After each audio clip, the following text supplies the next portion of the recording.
Good morning dear students. आज के इस लेक्चर में हम थेवेनिन प्रमेय पर आधारित एक न्यूमेरिकल ले रहे हैं। देखिए न्यूमेरिकल क्या है। चित्र में प्रदर्शित परिपथ में थेवेनिन प्रमेय का उपयोग कर तुल्य परिपथ बनाइए तथा आरएल से प्रवाहित धारा का मान ज्ञात कीजिए। चित्र में आप एक परिपथ देख रहे हैं। इस परिपथ से हमें इस लोड में प्रवाहित धारा का मान ज्ञात करना है। किसकी सहायता से? थेवेनिन प्रमेय की सहायता से। अगर हम लोड को हटा दें तो इस परिपथ में हमें, इस जाल में हमें दो सुस्पष्ट टर्मिनल दिखाई दे रहे हैं। इसको हटा दें तो एक ये टर्मिनल और एक ये टर्मिनल। और हम जानते हैं कि एक द्विटर्मिनल जाल को, जो कि रेखीय प्रतिबाधाओं से मिलकर बना हुआ है, एक तुल्य परिपथ से प्रतिस्थापित किया जा सकता है, जिसमें एक वोल्टा स्रोत जिसका विद्युत बल EEQ तथा उसके श्रेणी क्रम में एक प्रतिबाधा ZEQ लगी होती है। जहां EEQ क्या है?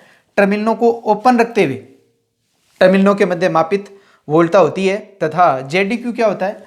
टर्मिनलों को ओपन रखते हुए टर्मिनलों के मध्य मापित तुल्य प्रतिबाधा होती है। तो देखते हैं पहले EEQ का मान कितना होगा। तो यहां से हम देखें, पहले ZL को RL को हटा लेते हैं, लोड प्रतिरोध को। तो देखते हैं कितनी वोल्टा हमें मिलती है इन टर्मिनलों के मध्य। तो इसके लिए हम क्या करेंगे, पहले देखिए यहां से कोई धारा प्रवाहित नहीं होगी क्योंकि ये रूट पूरा नहीं है। यहां अनंत प्रतिबाधा एक प्रकार से, अगर हटा दिया जाए लोड को तो तारों को ओपन रख दें तो अनंत प्रतिरोध में से धारा प्रवाहित नहीं होती। इसका मतलब हम ये कहेंगे कि केवल इसी लूप में धारा चल रही है। तो इस लूप में कितनी धारा चल रही है वो देखें। तो इस प्रतिबाधा से तो हमारा कोई मतलब ही नहीं है अब, क्योंकि ये तो आगे परिपथ पूरा नहीं है, यहां धारा जाएगी नहीं यहां धारा आएगी। तो केवल इसी लूप में धारा बह रही है। तो इस लूप का कुल प्रतिरोध कितना है? ये प्रतिबाधाएं क्या हैं, प्रतिरोध क्या है? श्रेणी क्रम में है। 10 + 5 कितने हो गए? 15 ओम। तो धारा कितनी चलेगी? 5 ओम में से 5 ओम में से बहने वाली धारा हो जाएगी V/R। R कितना है परिपथ का? 10 + 5, यानी इतनी धारा प्रवाहित होगी 10 ओम में से तथा 5 ओम में से, क्योंकि ये तो एक ही पथ है। एक पथ में तो धारा क्या रहती है? समान रहती है। तो 5 ओम के सिरों पर विभवांतर कितना उत्पन्न होगा? I को किससे गुणा कर देंगे? R से गुणा कर देंगे तो क्या आ जाएगा? 5 ओम के सिरों पर उत्पन्न विभवांतर आ जाएगा। तो विभवांतर कितना होगा? I कितना है? 10/15 इंटू R कितना है? 5। कितना आया? 10/3 वोल्ट। यानी इस प्रतिरोधक के सिरों पर उत्पन्न विभवांतर कितना है? 10/3 वोल्ट है। और यहां धारा प्रवाहित नहीं हो रही, इसलिए यहां पर कोई विभवांतर नहीं होगा। तो कहने का मतलब इस सिरे तथा इस सिरे के मध्य विभवांतर कुल कितना है? यहां विभवांतर 0 प्लस ये कितना है? 10/3 वोल्ट। तो इस सिरे और इस सिरे के मध्य विभवांतर कितना है? 10/3 वोल्ट है। तो ये EEQ का मान हो जाएगा। कितना हो जाएगा EEQ का मान? 10/3 वोल्ट। तो ये तो हमने क्या किया, तुल्य विद्युत भागफल का मान ज्ञात कर लिया। अब हम देखेंगे कि ZEQ का मान कितना होगा। ZEQ का मान ज्ञात करने के लिए हम क्या करें, जो भी विद्युत स्रोत या फिर वोल्टा स्रोत हैं उनको लघुपतित कर देते हैं हम, तथा उनकी जगह क्या लगा देते हैं? उनकी आंतरिक प्रतिबाधा लगा देते हैं। तो यहां इसकी कोई आंतरिक प्रतिबाधा नहीं है, तो इसको क्या कर देंगे? आपस में जोड़ देंगे।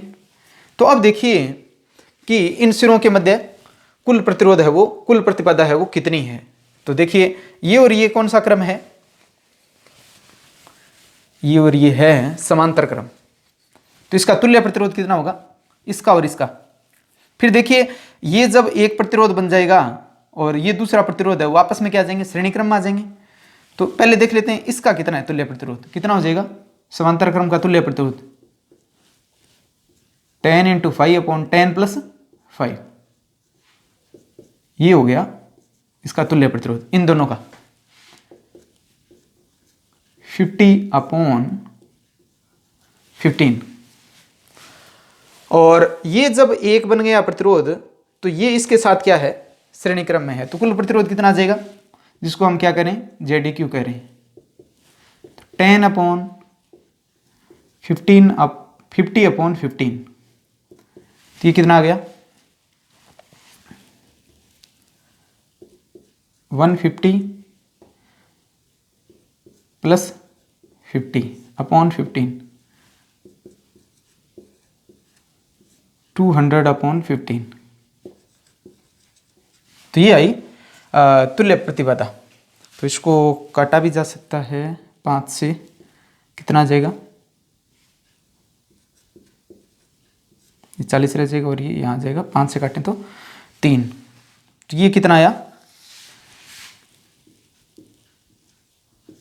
40/3 ओम, इतना प्रतिरोध आया। तो हमें क्या ज्ञात करना था, जो लोड था उसमें प्रवाहित धारा ज्ञात करनी थी।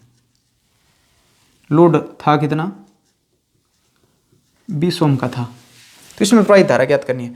तो अब हम थेवेनिन प्रमेय काम में लेंगे। जाल को हमने तुल्य परिपथ से प्रतिस्थापित कर दिया। ये कितनी है प्रतिबाधा, लोड कितना है 20 ओम का है। तो अब हम देखेंगे कि कितना आसान है धारा का मान ज्ञात करना, लोड में से आई ज्ञात करना है। तो ये देखिए कौन सा क्रम है, श्रेणी क्रम है।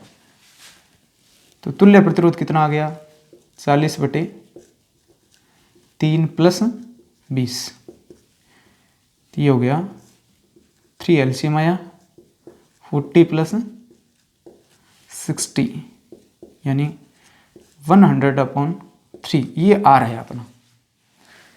तो आर मालूम है और वी मालूम है, यानी ई क्यू मालूम है, तो धारा भी मालूम है। इसका मतलब आई बराबर क्या हो जाएगा, E Q upon R. E Q कितना है 10/3 और आर कितना है 100/, मैं यहाँ लिख देता हूँ, 3 ऊपर चला जाएगा, तो ये आ गया,